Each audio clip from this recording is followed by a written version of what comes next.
নমস্কার বন্ধুরা, বেঙ্গলি সিনেটেলি গসিপে আপনাদের স্বাগত। আশা করি সবাই খুব ভালো আছেন, সুস্থ আছেন। ধুমধাম করে বিয়ের পর্ব মিটেছে। নতুন বউকে নিয়ে গোয়ায় হানিমুনে গিয়েছিলেন আদ্রিত। হানিমুন সেরে গত শুক্রবারই কলকাতায় ফিরেছেন, কারণ শনিবার ছিল অভিনেতার জন্মদিন।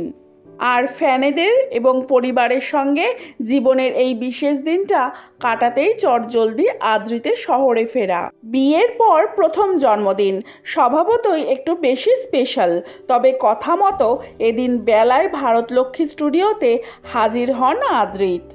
মনোহরা স্মৃতি হাতড়ে দেখলেন, ফ্যানেদের সঙ্গে কেক কেটে চলল সেলিব্রেশন। কৌশাম্বী আসেননি বরের জন্য, তার প্রিয় পদ রান্না করতে ব্যস্ত ছিলেন। কিন্তু এদিন আদ্রিতের মন জুড়ে শুধুই কৌশাম্বী। বউ জন্মদিনে কি উপহার দিল অভিনেতা জানান, এখনও জানি না, বাড়ি ফিরলে দেবে হয়তো। তবে কৌশাম্বীর তার জীবনে আসাটাই যে সবচেয়ে বড় উপহার, সেটা বুঝিয়ে দিলেন আদ্রিত। বিয়ের পর কতটা বদলেছে জীবন, লাজুক হাসি সঙ্গে নিয়ে জানালেন, খুব এনজয় করছি। খুব রিসেন্টলি জীবনের একটা বড় মাইলস্টোন। আমি অত বলতে পারি না মুখে, ইমোশনটা ভিতরে আছে। আলাদাই একটা খুশি, ওর সঙ্গে থাকলে খুব স্পেশাল ফিল করি।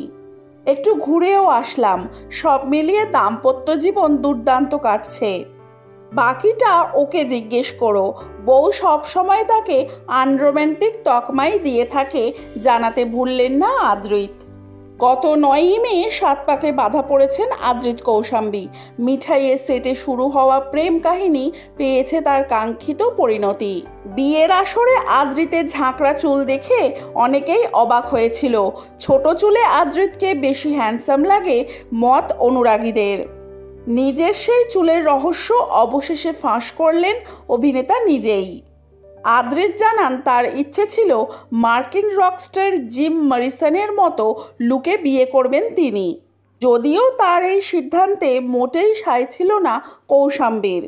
অভিনেতা একটি সাক্ষাৎকারে জানিয়েছেন, কৌশাম্বী চেয়েছিল বিয়ের দিন যাতে চুলটা ছোট করে ভদ্রলোকের মতো আসি, কিন্তু আমি চেয়েছিলাম জিম মরিসনের মতো লুকে বিয়েটা করব, সেটা আলাদা ব্যাপার বলেই হাসি। এরপর কৌশাম্বীর কাছে ঝাড়টা খেয়েছি, কারণ পরের দিনই শুটিংয়ের জন্য আমি চুলটা ছোট করে কেটে নিয়েছি। যখন আমি শুটিং করি না তখন চুল লম্বা করতে থাকি, স্টেজে আমার ভালো লাগে। কৌশাম্বী তো আমাকে যখন ওই রকমভাবে দেখে বলেছিল বিয়েই করব না, কিন্তু আমার ভাগ্য ভালো যে ও রাজি হয়ে যায়। বউকে কি ভয় পান আদ্রিত?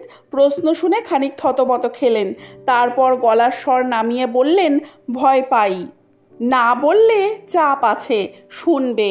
বিনোদন জগতের নানান আপডেট পেতে হলে আমার চ্যানেলটিকে সাবস্ক্রাইব করে রাখুন। ভিডিওটি ভালো লাগলে লাইক, কমেন্ট, শেয়ার করতে ভুলবেন না। আজকের ভিডিওটি এই পর্যন্ত। ভালো থাকবেন, সুস্থ থাকবেন, দেখা হবে পরবর্তী ভিডিওয়। ততক্ষণের জন্য টাটা।